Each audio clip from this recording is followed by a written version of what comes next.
Hello, welcome to this episode of a Creative Approach podcast. I'm your host, Karen Poirier-Brody. Thank you for joining the podcast today as I speak with Jennifer Priest.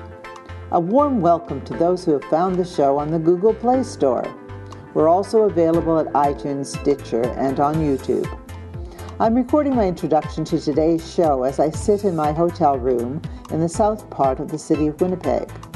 I have a beautiful view of the rising sun and the silhouettes of the tall buildings of the central city on the horizon across the river.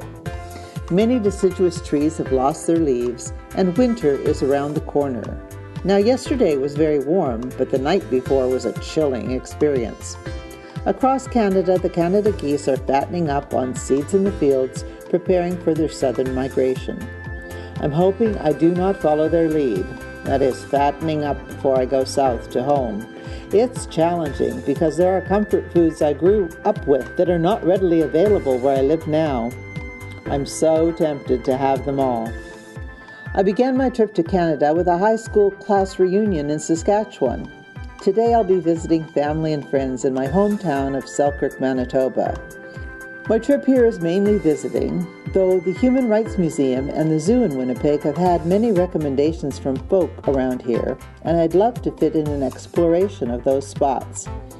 Later this week, I'm headed with my niece and nephew to the Night Sky Festival in Jasper National Park in the province of Alberta. We are science nerds, and it should be great fun as well as spectacular scenery. Of course, Canada has a lot of spectacular scenery, and I think that the Earth's curvature has something to do with the big skies in this part of the world that sets off this beauty spectacularly. I hope I get to see some northern lights in the big night sky before I leave. Speaking of the spectacular, I'm so happy to have Jennifer Priest as my guest today.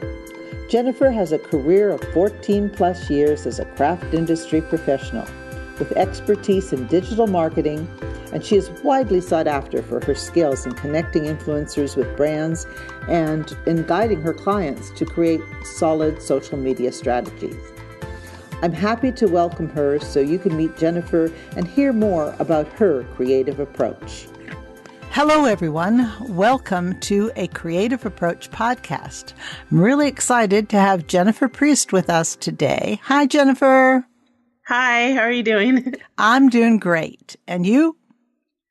Good. I'm excited to be here. Yeah. Well, I was hoping that we could kind of get into what it is that you do. Let's talk. This is a show about creative approaches. If there's someone who's creative that I know, it's Jennifer Priest. So you your name comes up and I think, creative. So maybe we could fill people in a bit on exactly what you do because you are a woman of many talents. Thanks, Karen.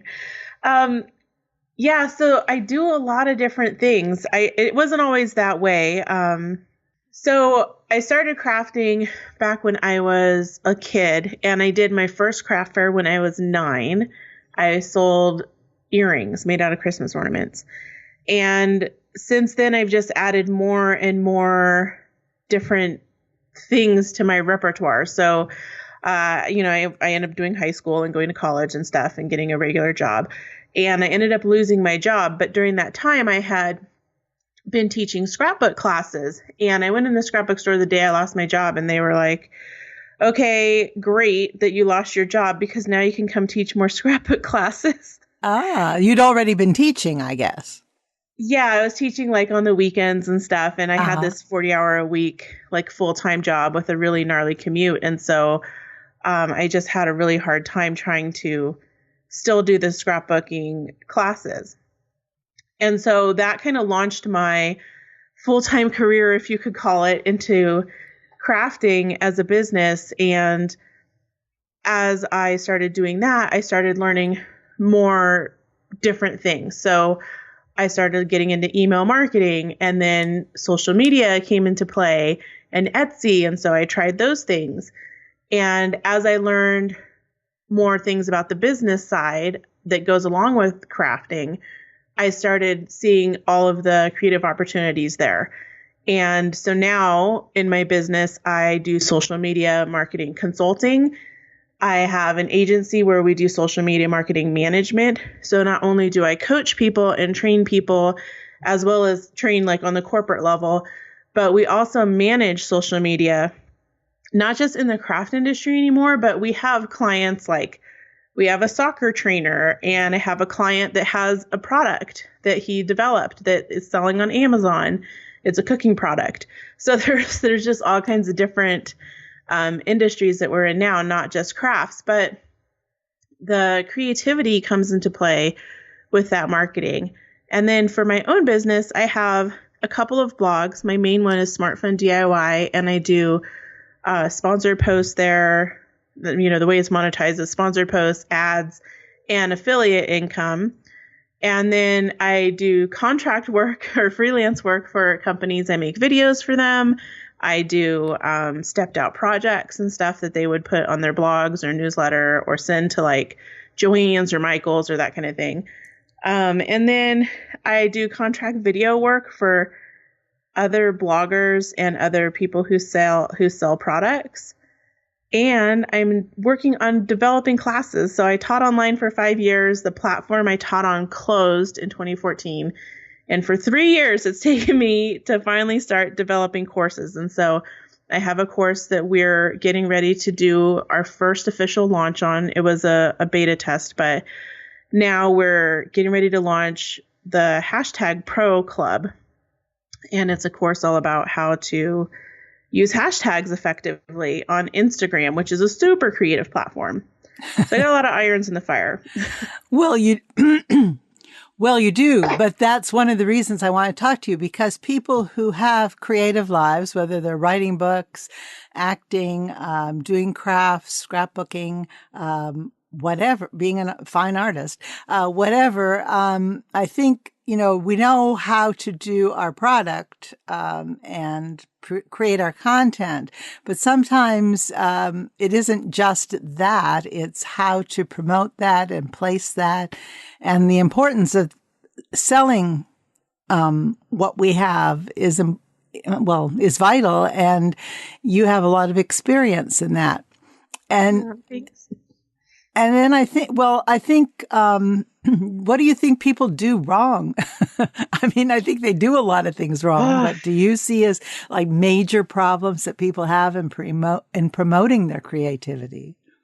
Yes. One of the things that my friends tell me all the time is they're like, you're always really good at monetizing. I'm like, I don't know that I'm that amazing at monetizing, but I can see the possibility. And I think there's this, I feel like it's a small mindset, and it is along the lines of the starving artist, right? That if you're doing this for money, it's almost like a fear of getting too big, where people like hold themselves back. And instead of saying, okay, I can do this, I can teach this course on how to do painting, and I should be charging $500 for it. They're like, oh, I'll just sell it for, $19 and give it to my friends.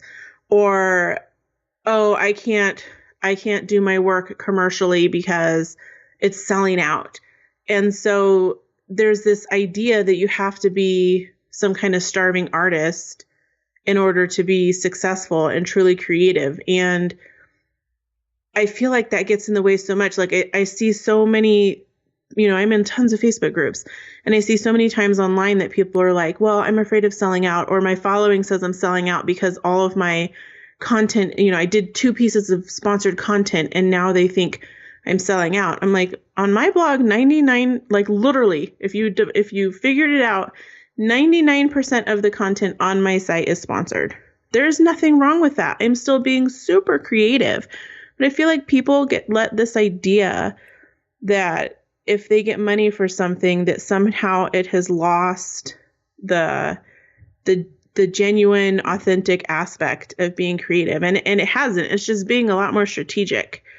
But I just feel like in our society, we have this thing about, being a starving artist. And I'm just like, I don't want to be a starving artist. I want to like make money and be creative.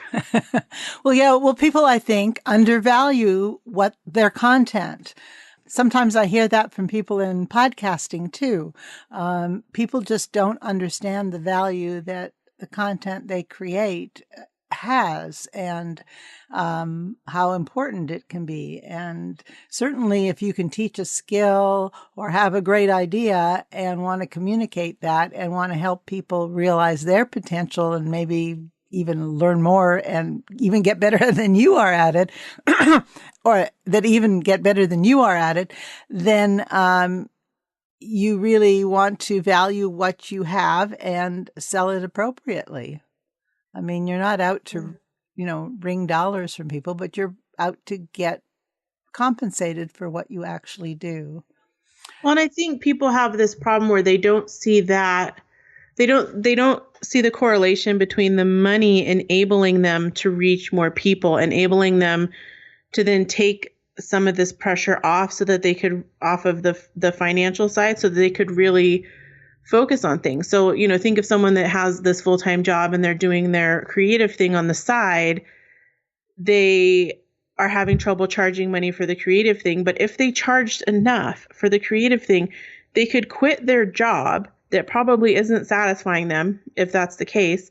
And really then the money that they're charging for the creative thing they're doing is now going to enable them to have like all of their, food taken care of, their rent taken care of, et cetera, so that they could really, truly be creative.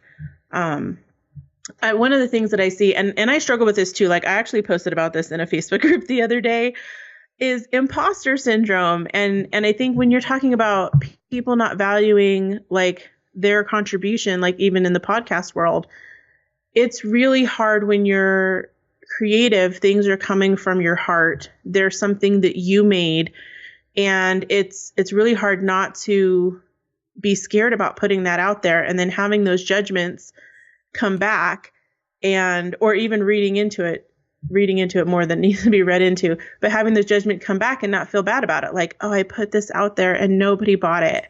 Or I put all these things in my Etsy shop and now nobody bought anything, so that must mean that my stuff is terrible. No, it could just mean your marketing's bad. It could mean there was a hurricane that week and nobody's buying stuff. Like, there's a lot of reasons for it, but I think we let that imposter syndrome get in our way, and that holds us back. I think that's a really profound statement, but it's really true. And I think you're absolutely correct about that. I think people need to realize that what they're creating has value, not just to themselves, but to everyone, and that, and be more secure in what they're doing. And that there are a lot of people who do appreciate your work. And, sometimes you just haven't reached the entire audience you need to realize that. And obviously some of the kinds of things that you can benefit from your expertise will help them. So you have a number of courses. I mean, is that the only course you have available right now, or do you have other courses that you're teaching right now? That's the only one right now is #pro, and it's not open. It's opening November 6th. So we do a closed enrollment, which means that we only open a couple times a year, and we're in the beta test right now. So in November is when we will be opening that again, and we have a wait list.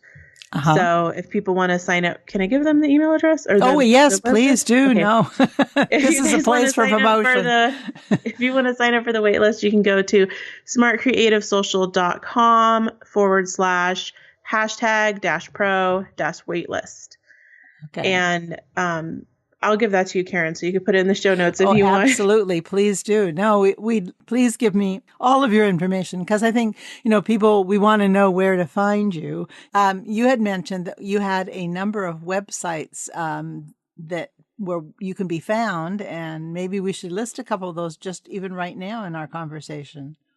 You can find me online at Smart Fun DIY. That's my creative blog where I talk about food and crafts and general creativity with a smart angle. And my other site is smartcreativesocial.com. And that's where I talk about social media, blogging, and business in a digital way. So anything, making videos, that kind of thing. I have other sites, but they're not really active right now. We're in the process of combining some. Oh, And I sure. think that's kind of a sign of a creative mind, right? You're like, have all these ideas and you're like, I need 10 sites. Right. And then I need 10 million more hours. Yeah. You're like, okay, I started all these sites, but I don't have time to do these ideas. Exactly. I find myself, well, right now I'm enjoying a lot. This year is my travel year, so I'm getting a lot of Nice. traveling in, and it definitely is extremely demanding and pulls you away from some of the things you really love. On the other hand, I really love traveling, so what can you say? um, Yeah.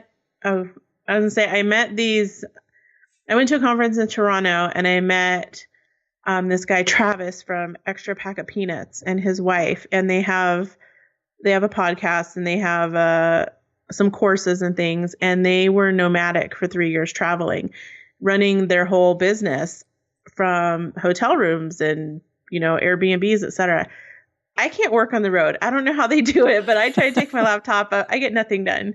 That sounds absolutely heroic to me. I mean, just checking my social media when I'm away is a major thing. Of course, sometimes, and I'm going to be going on a trip where I have spotty Wi-Fi and I'm panicking because there are things that are challenging. The Great Canadian North national parks are not noted for Wi-Fi access. Oh, wow. Yeah. But So, I mean, yeah, it's hard to unplug. And that's the thing too. If you get into this, not just the creativity part, right? I feel like you can unplug and it's good and almost therapeutic to go on trips and then you come back with inspiration. But when you have to be managing your social media and your emails and all these different things, it's really hard to unplug. Like I went on a cruise earlier this year and I had to buy the Wi-Fi plan because I just had things going on. As much as I tried to pre-plan, there were emails I knew were coming. I had to answer at a certain time. There were things that I had to do and check in at a certain time. And I had to pay for the access. right. And Wi-Fi at sea is not that good. I was just on a cruise, so, it's not totally dependable. So it puts you into a state of panic at times. Yeah, they charge you by the minute and you're like, it took 5 minutes for my email to open. Oh, oh, I had a daily package, so some of them Oh. are wising up. I don't know. I was on Carnival, so if that's a promotion for Carnival, I'm not sure, but it might depend on the part of the world you're in, also. So I wanted to get back to what you think drives you to be a creative person. I mean, did you come from a creative family? Are you from a small or big family? Where were you born? Where did things start happening for you? You said you were 8 by the time you were all getting entrepreneurial, I think 8 or 9. So, do you Yeah. think you have any idea where that may have come from? So my family, it's an interesting story. My dad wanted to be an illustrator when he was a kid, and he used to do lots of drawings. And there was like a pilot. I'm from Southern California, so there was like some kind of pilot program in his school for Disney illustrators. And for money and whatever other reasons, he never went that route. And my mom was always really crafty. My grandma was very crafty. She sewed all their clothes. She sewed a lot of my clothes when I was a kid. And when I was growing up, my grandma was very much a force that was helping me be creative. So she taught me how to sew. She always had crafts going on. Picked up my first bottle of Aleene's gold bottle tacky glue at her house. And there was always something creative going on over there. And my background is my mom is white and my dad is Hispanic. And my dad's family literally lived on the wrong side of the tracks. They're both from Rialto, California. And I was born in San Bernardino. And we lived in Rialto until I was 9. And I would go between both grandparents' houses. And it was this very different experience where on the one side of the family, my grandma, they're white, they were well off. She had all kinds of things around her home, the art that my aunt had made, who had gone to college to be a photographer and an artist. And my uncle, who I'm not really close to like a lot of these family members, but my uncle was is a musician, or, he's a trained musician, got his master's, and everybody was really creative. And my mom's thing was she liked to ride horses, but she knew how to do all of the creative stuff. But you know how life is, right? You get in a relationship, you get married, you have kids, and you start to do things. And I saw myself on this path as well. You start to do things like say, okay, I can't go because I feel like this is a thing in our society. I can't go be an artist. I can't go do this creative thing. I need to get a real job. And so my mom went to nursing school, which surprisingly, there's a lot of creativity in nursing. And after that, my dad had a business and that failed. So there's kind of these different things in my family that are, I feel like, have come out in me. So both sides of my family were very creative. On my dad's side, my grandpa loved gardening. He had all these like crazy animals he made out of bushes in his front yard. His whole house, I don't know what this material was, but he had this weird material that he made like all these things in his house out of. I can't even describe it. It's like these flakes of stuff, and you put it in resin, and he like, I don't know, it's crazy. Like the bathroom had it in there. He had like cabinets with it, but he also made this weird table that looked like a flower. He was very creative. Yeah. That sounds very imaginative. Yeah, like it was really cool. But they also were entrepreneurial. So my dad's dad had a carpet cleaning business. My mom's parents, my grandfather owned an Allstate agency, and my grandmother was a real estate agent, then a stockbroker, then a financial planner. And I remember I would, in the summers, I would go to her house and she would pay me to do her filing for all of her financial planning clients. Because I was always like super, super organized. And so I saw all of this money being made. I saw the possibilities. And then I was surrounded by these different types of creativity in the Mexican household. And then in the white household, there was like all my grandma's stuff from Fiji and Alaska and all these different places that she had been. Lots of art books and sewing. And I think between all of those things, it was kind of like, it was very clear early on that I had an entrepreneurial spirit. And, growing up, my dad had an alarm company that was really successful. And then they had some issues with someone embezzling money. And so they had to close that. And then he ended up becoming a nurse. And with my parents, I don't think that I consciously looked at it at that time. I don't think I consciously recognized what was happening. And if I had never gotten fired from my job, I probably would still be working a job and like not be that happy. But now that I look back, I see this pattern that my family was in, which is, and everyone in my family was in this. The people that were the artists who were in the family were not very entrepreneurial, and they weren't successful at it. So the people who had some kind of drive were like, okay, let's get practical about this. Let's go have a career and go to college and get a job that pays well. And then the creative pursuits, we're going to do those on the side. And if I hadn't lost my job, I would probably still be doing that. I'd be working full time and I would be trying to do my creative stuff on the side. But I happened to lose my job during the recession. And it was really hard, like right when the recession was starting. It was really hard to try to find another job. Plus, I had gotten fired. And it wasn't because I did anything bad. It was because the county government I was working for was corrupt. They were literally being investigated by a grand jury the day that I left. Oh, my. So, oh, yeah, they were super shifty. I found all kinds of like really shifty stuff. I was still brand new there. And I was like, I'm not signing off on this shifty stuff. Like, so it definitely was not a good fit. But I look at it now and I'm like, for years I struggled trying to get people to understand in my family that, like, some of them understood, like my grandma, but it took a while for my parents to see, because there's this, I feel like we have this thing in our society, this concern. Oh my gosh, well, what if this doesn't pan out? And what are you going to do for healthcare? And how are you going to feed your family? And, and we have this false sense of security that if you get your 9-to-5 office job, that you're going to be secure. And you're not, because like, look, I got fired, right? Right. Companies fold all the time.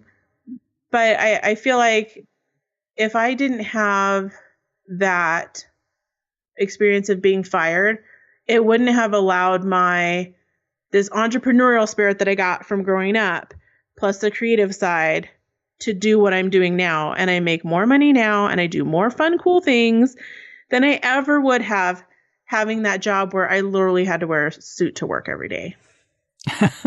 Well, I think that's true. And you do have a lot of fun.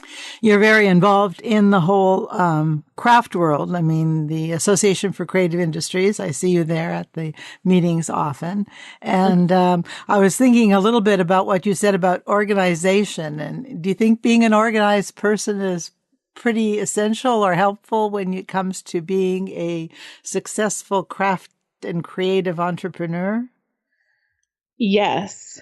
So this is interesting. I used to teach this class called the Organized Crafter, and I'm bringing it back. So I had this epiphany like in 2013, and I wrote this whole blog series about it, how I used to be a craft hoarder and how I stopped being a craft hoarder. And I feel like there's this glorification, especially in craft, about having a messy desk or a messy work area, or, a messy desk is a sign of a creative mind. I'm like, it doesn't have to be. I did this series at CHA, AFCI used to be Craft and Hobby Association. And I used to interview different craft designers, and it was called Dirty Little Crafty Secrets.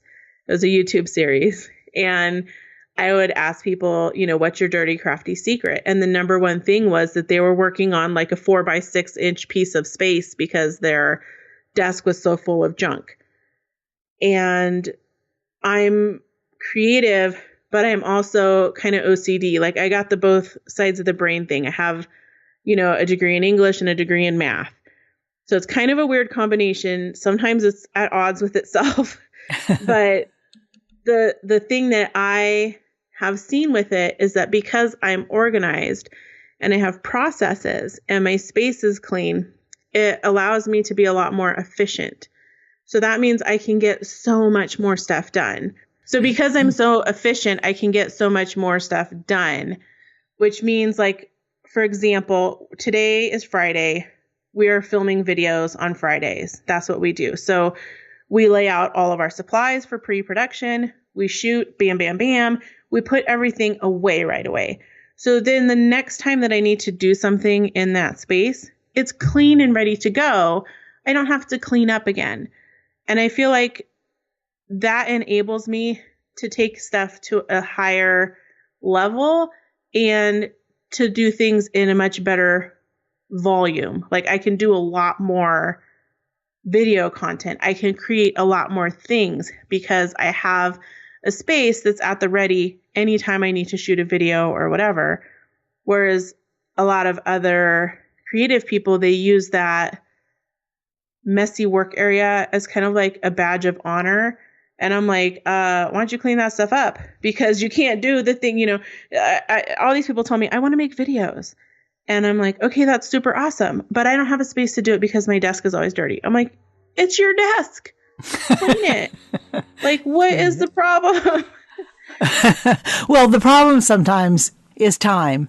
I, too, think that it's important to have organization to help you be the most productive. But if you saw my house right now, you'd think a whirlwind cyclone hit it. But I think it's because I've just been away. That's one thing is you let things get away from you. And probably it's a good idea to plan ahead, to have some time where you're not going to do anything except get yourself organized. It doesn't have to be the busy work that takes you away from creativity and stuff. I think you need to probably be organized about being organized so you get it done efficiently. But I think a good major cleanup day now and then is not a bad idea.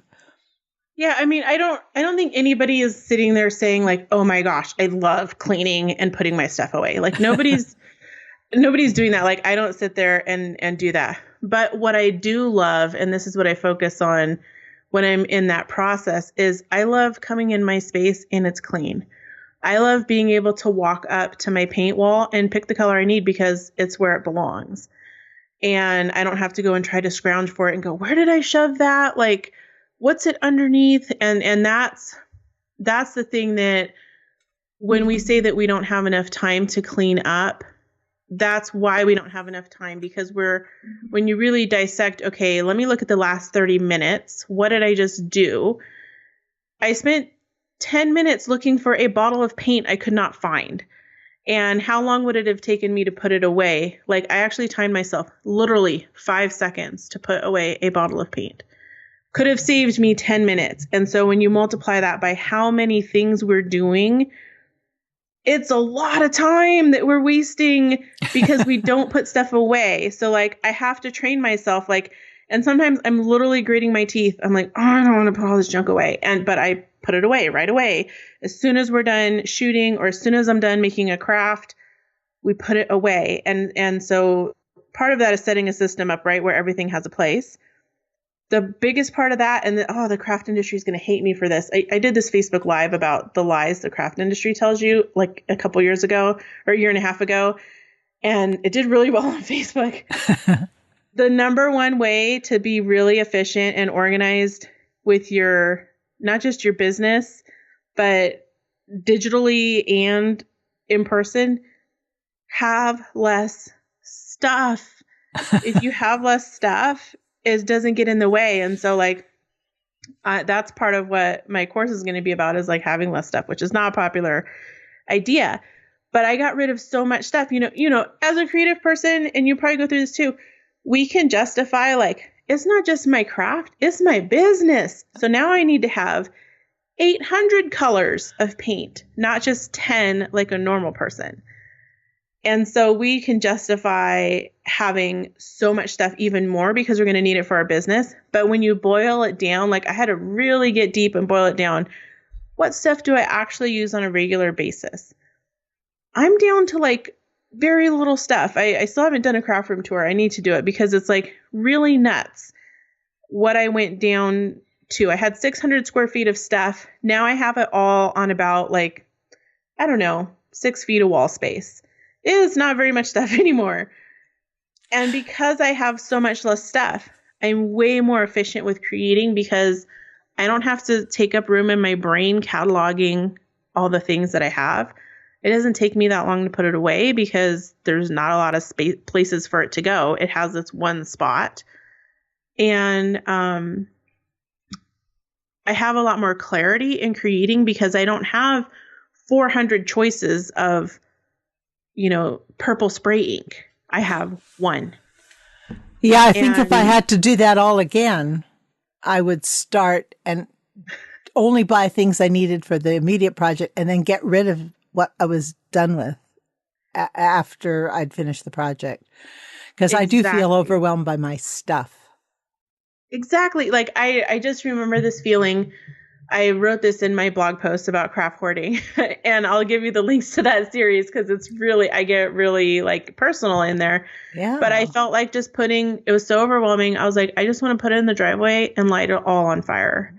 Like, it's just so much. And what you said, that's exactly what I teach in the course is like, you actually have, when you have less stuff, you don't feel like, oh my God, I have to use my stash. I need to bust my stash. I need to use all my, no, you don't feel like that. You feel like, yay, I have to do a My Little Pony party for this blog post this week. I have some pink paint. I have some purple paint. Cool. I get to go shopping now and make this project. And so it's actually a lot more fun because you get to shop for the project in the moment. You're going to buy just the stuff that you need. And so I literally, every time I make a project, I have a pile of stuff that I'm going to return because I just, you know, it's awesome. The stores have these great return policies now that make it so easy to return. And so I just go have fun. I buy all the stuff when you're the most creative is in that moment, right? I don't have to shop my stash. I'm going to go buy the brand newest new of the coolest new stuff. I'm going to use all that on my project right now that I'm super excited about right now. And then whatever I don't use that I didn't open, I return it. And then anything that I open that I think I'm going to use again, I will put it away. And anything that I open that I'm not going to use again, I put it in a bag and my son takes it to school and donates it to the teachers. So then I don't have this big stash that I have to like organize. Like I have a whole process. But what I found, and this was this wasn't something I expected, but it's exactly what you said. It's so much more fun now. I get to shop actually more than I did before, and it's super enjoyable. That does sound like a great approach. And yes, if we can have some of those links for the show notes, I think that'd be so valuable for people who are trying to, look at ways of being creative. And the other thing is that I've been thinking about lately is sustainability and trying to use what we have and not overproduce too much or have too many things. And when you have a lot, you go, oh my goodness. Now, I know tomorrow if I give something away, I'll need it again. But I guess we have to get past that. Well, we live in this really cool time right now, especially if you're creative. So as little as like maybe 7 years ago, I think is when I saw this change happen. I remember, so I'll tell a story about Basic Gray. If anybody remembers that paper company, Basic Gray. Loved it. Loved it, right? They closed. Well, they went into fabric or something instead. Yeah. I mean, they're not doing what they did before. But I remember 2005, 2004, the local scrapbook store, the one that was excited I lost my job, the local scrapbook store had got in Basic Gray, and it was so different and unique. And the feeling at that time was, I better buy this right now, because if I don't buy it, the store might not order it again. And it's super limited edition and it's really hard to get it, and you can't find it just everywhere. And so at first you would talk yourself into buying 2 sheets, but then it was double-sided paper. So you're like, oh my gosh, I need 4 sheets, because if I want to do a 2-page layout and I want to use either side of it, I need 4 sheets of this paper. So I had tons and tons and tons of that paper because there was this scarcity mindset, right? You would go to Michael's and it was the same paper from 1998. They were still trying to sell it to you in 2010, and it was so boring. And it was hard to find like cool, new, interesting things. And so when you'd find something that's cool, new, and interesting, you snatched it up right away, even if you didn't need it. But now we have Amazon and all these different online places that we can shop, and we can go buy stuff from Alibaba. Like there's so many places that you can buy things, and the stores have gotten so much better about bringing in cool new stuff, and they're rotating that stock quickly. Right? So the dollar spot at Target, the dollar spot at Michael's, that stuff turns over fast. There's all kinds of new stuff in there. And so we live in this time where we don't have to stockpile because of scarcity. So if we reverse that and we say, okay, we live in this time where at this moment, this thing is new. In 2 weeks, this thing is old. I just want to buy it when it's new. I want to buy and use it when it's new. So we have this like really cool opportunity to not have to have a stockpile because we don't need to. But for thousands of years, we needed to. Like, so I don't know if that makes sense.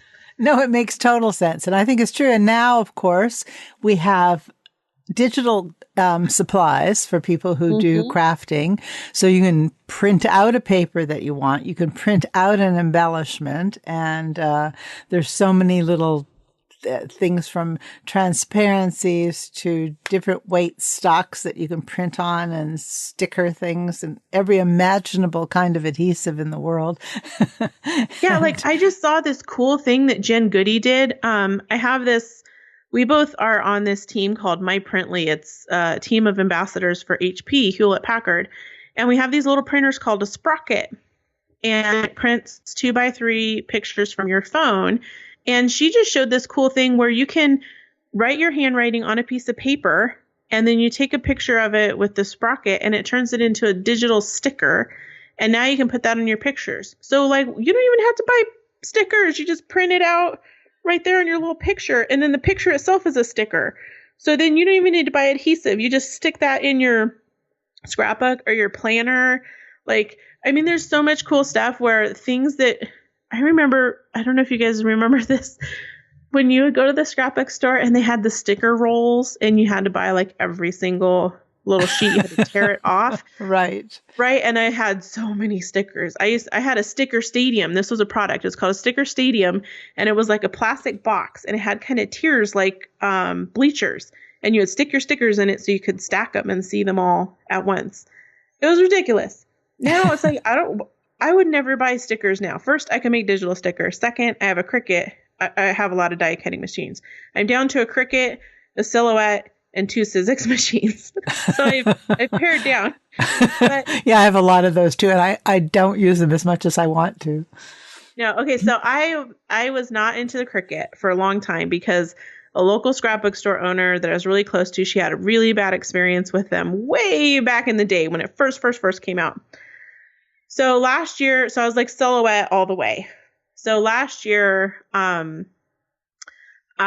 won a Cricut at a conference, and it sat in the box for a year because I had these plans. I was going to do an unboxing and blah, blah, blah. And, you know, I was letting all these things get in the way, these expectations. So I went to a scrapbook retreat with a bunch of my friends, 45 women. Okay. Scrapbook retreat. It was huge. We Sounds took over on this. It was super fun. So there were a bunch of girls there who were really good with Cricut.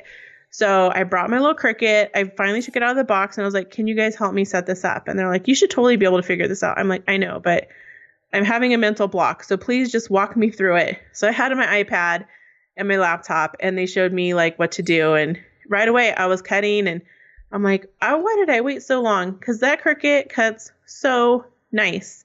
You can cut out of a tiny, I put like a 1x2 piece of scrap of paper on there and it cut stuff out. I was like, what? Like on the mat and it stayed stuck.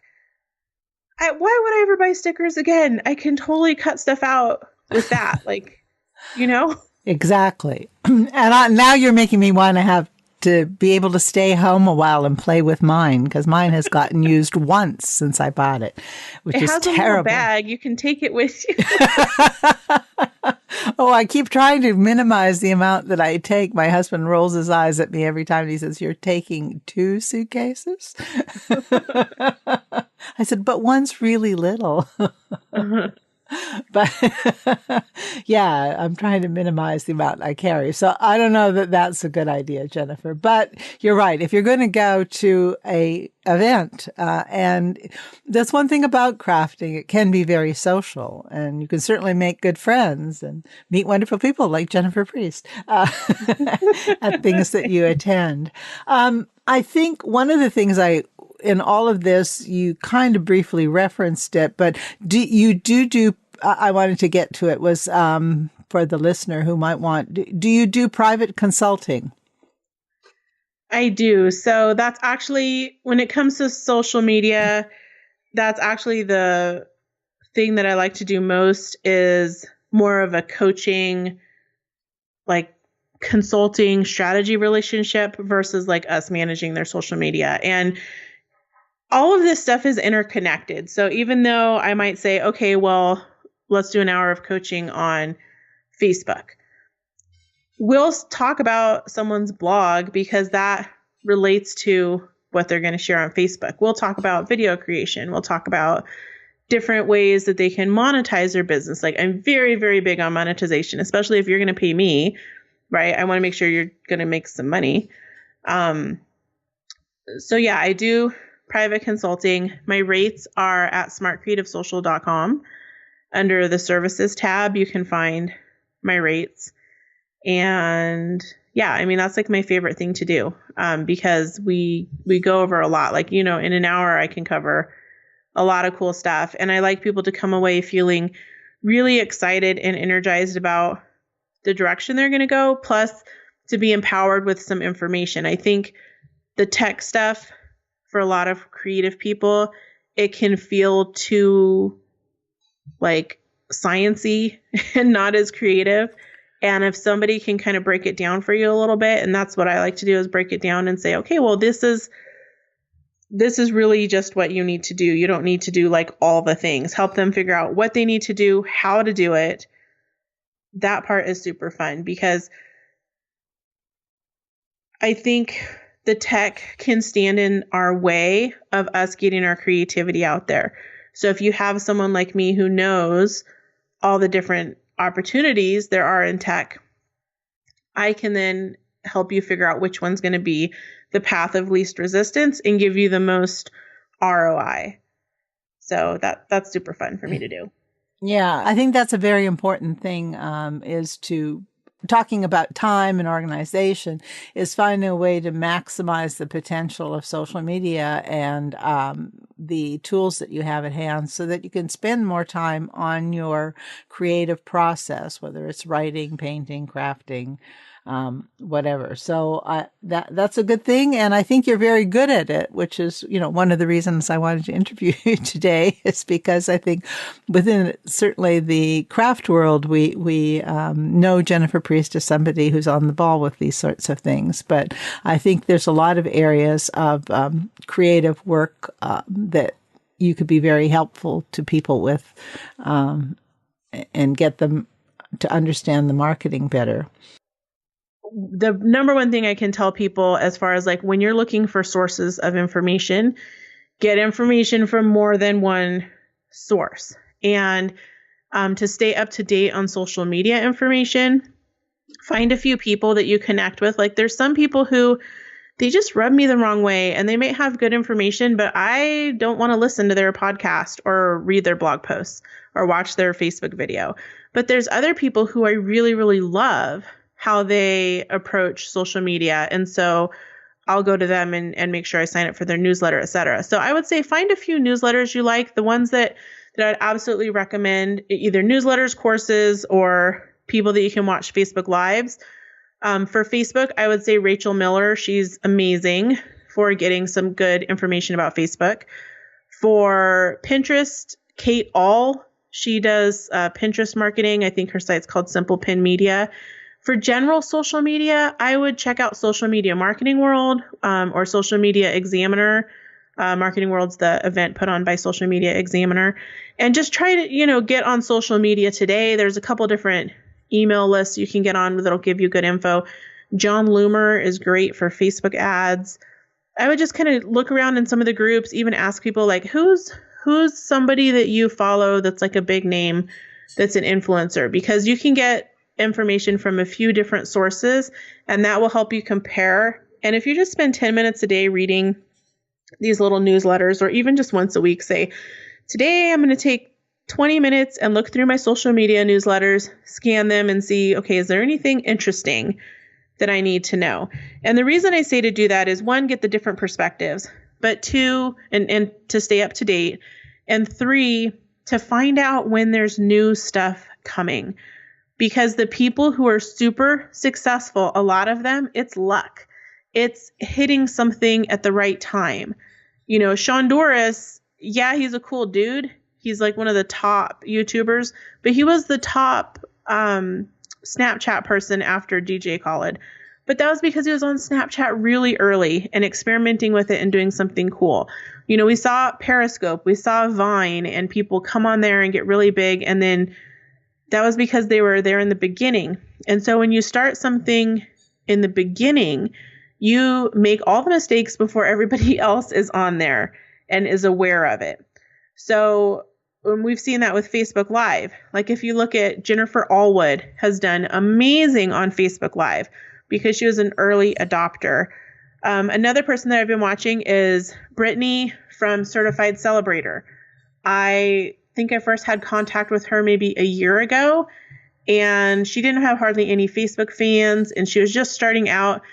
I just checked out her page the other day. She has 100,000 Facebook fans, and she's doing paid Facebook Lives for people. And she has this highly engaged audience that she didn't have a year ago because she embraced Facebook Live early on and was trying it. So I would say get on those lists, get different perspectives, stay up to date. And when you see something new, try it out. So, and try it, like give it a good try, not just, I tried it once and I don't like it. Like if you really hate it, don't keep trying it. But like, okay, Facebook Live, Instagram Live. Oh, so Facebook Live, Instagram Live, any of those things, that's what's hot right now. I would try it. I would give it a good, earnest try.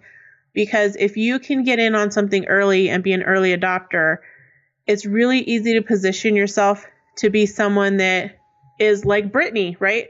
Certified Celebrator now is an example I'm going to use in teaching. And a year ago, I didn't even know who she was. So I think that's really good advice is trying stuff out. And if you're a little timid, well, then go and follow people who were and figure out what they know and then use that when you're a little later into the game. Well, yeah. And I think like right now, everybody's like, you need to do video and you need to do video. And I get asked all the time, what's your video setup like? And I'm like, you don't need all of this. This is another class I'm going to teach, by the way. It's like, I only have so much time. Right. So, and I have a team of people that I work with, but we still all only have so much time. Like if I'm going to do a course, I'm going to do it well. But people always want to know, well, what equipment do I have? Well, I've been doing this for 5-6 years now, and I'm getting paid professionally to do video. So yeah, I have a ton of lights and equipment and boom arms and multiple cameras. You don't need that. Like all you need is your phone and maybe a selfie stick. And you could strap that selfie stick to something so that you're shooting overhead and you can edit everything right on your phone. Like that's all that people need. And if editing is hard, like I think now is like such a cool time because Facebook has Facebook Live. YouTube finally got their act together with YouTube Live and stopped this Google Hangout silliness. And Instagram has Instagram Live. All three platforms are pushing live really, really hard right now. So if you're like, I don't have time to do an edited video, do a live. First of all, everybody knows it's live. So if there's screw ups and the UPS man, like the Terminex man has come to my front door when I was on a live, all kinds of stuff happens. I drop the phone. It's totally fine. Okay. People know that stuff is going to happen and they're okay with it, right? Not if you're doing it every time, like don't purposefully drop your phone every time you're doing live. But, it's a lot more forgiving because they know you're going to make boo-boos. You don't have to edit anything. And the other part that's cool about live is you get interaction. So you can get feedback from people. You can ask them questions. They can help lead your project. And you get all this great interaction. And one of the things I see that happens when people are going live is nobody's tuning in right then. So they're like, I'm just not going to do it because nobody watches. Okay, well, you got to do it more than once. First of all, it's an algorithm that you're trying to work with. So in science, you need more than one input, right? You don't do an experiment with one input and be like, well, that's the end of it. No, you've got to have like a lot of inputs. So you got to get on a schedule or if you can't, I can't stick to a schedule to save my life. So I'm just going to try to go live as often as I can think about it. But you gotta be doing it often, regularly, so that it can register. And also there's a little bit of lag time. So, besides trying these things out, I would also say as a content creator, I would also say try things out as a consumer. So if you're like, you know what, I think I do really want to try Facebook Live, watch a bunch of Facebook Lives first. See how long does it take me to get a notification? When I get the notification and I tune in, how far is it into the show? Sometimes it's 15 minutes in and I'm like, dang, I didn't even get a notification. I missed the first 15 minutes. So if you're thinking about that as a consumer, what your experience is, then, and you know that when you're trying to tune in, and sometimes it's 15 minutes into the show.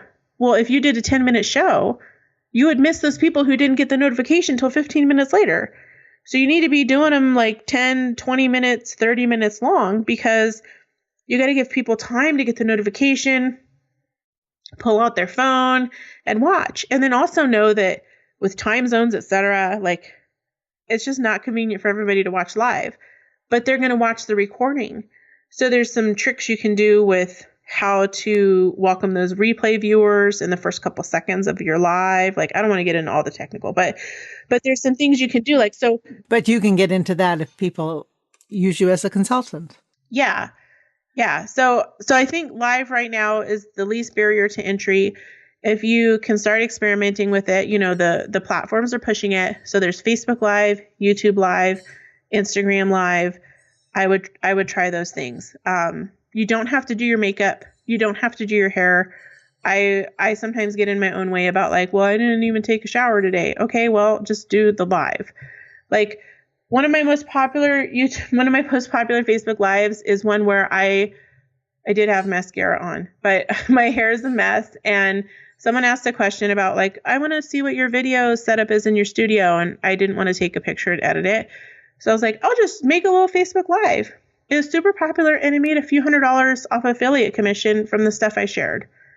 So you don't have to be like perfect on camera and polished or any of that with Facebook Lives. I think another person who's doing lives well that's from the AFCI world is Eileen Hull.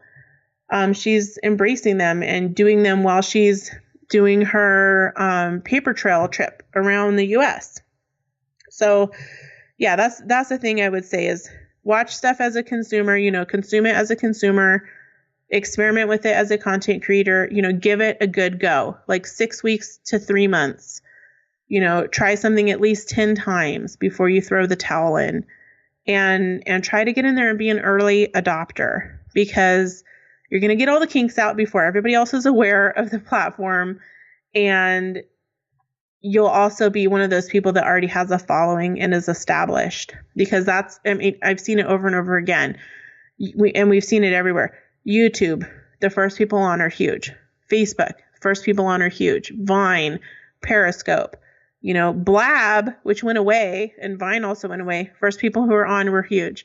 So I would just change your mindset about it. Don't wait till everybody else is doing it, because then it's not too late. It's just more challenging.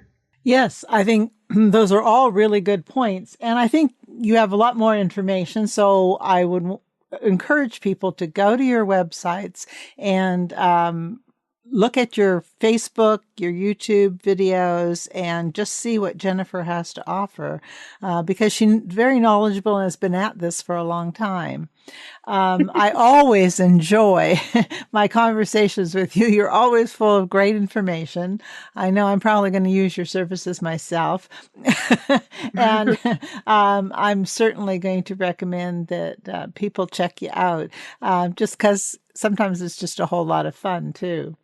Well, this has been a great conversation, and I think we'll put all these links into the show notes.